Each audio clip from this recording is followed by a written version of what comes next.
Mayor Brandon Johnson says new funding coming from county and state to help with migrant crisis. Chicago. CBS. Mayor Brandon Johnson said Wednesday that the city is expecting Illinois and Cook County officials to soon announce new funding to help the city provide housing and other services for thousands of migrants staying in Chicago. Shortly after the city council passed its 2024 budget plan, which includes $150 million for services for migrants, which would cover only a few months' worth of expenses, Johnson said, both the state and the county will announce new investments to meet the needs of this humanitarian crisis.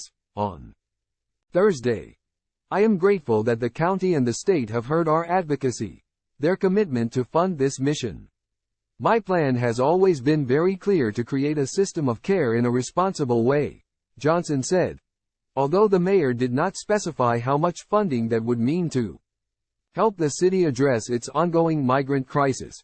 Johnson said the investments would help the city establish a 60-day limit on shelter stays for asylum seekers, and increase the number of personnel on the ground where migrants are arriving in Chicago to assist with intake. The mayor declined to say what would happen to any migrants still in city-run shelters after the 60-day limit, saying details would be provided after the county and state formally announced their funding commitment. However, Johnson said part of the 60-day limit would include improved case management efforts and attempts to increase job access for migrants to help them more quickly become self-sufficient.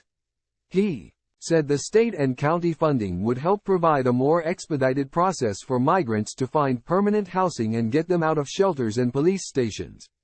Above all, we are treating our new neighbors with compassion, because it is the humane thing to do, because with support they can become productive members of our communities. He said, we have to make sure that we are setting up these new arrivals with the best opportunity to be successful. Johnson also said that any newly arrived migrants in Chicago who don't want to stay in the city will be given assistance reuniting with relatives or sponsors outside the city. In addition, the city plans to crack down on bus companies that disregard city curfews, loading and unloading rules, or designated arrival locations when bringing migrants into Chicago. Above all, we are treating our new neighbors with compassion, because it is the humane thing to do, because with support they can become productive members of our communities, Johnson said. Time equals 400 ms, greater than meantime. Johnson reiterated that the federal government needs to step up as well to help Chicago and other cities across the U.S. provide assistance to migrants. This is a national problem. It's an international problem, and the federal government has to do more, he said. Time equals 400 ms, greater than Johnson and several other big city mayors were in Washington, D.C. 2 weeks ago to urge the Biden administration to provide $5 billion in funding to help provide housing and other support services for asylum seekers. We need the federal government to do more. The state of Illinois, they understand what our requests and what the assignment is as a sanctuary state. They know that we have to clear out these police districts. We have to get people who are sleeping outside indoors, and we have to create work authorization in an expedited way so these families can contribute to the economy, Johnson said.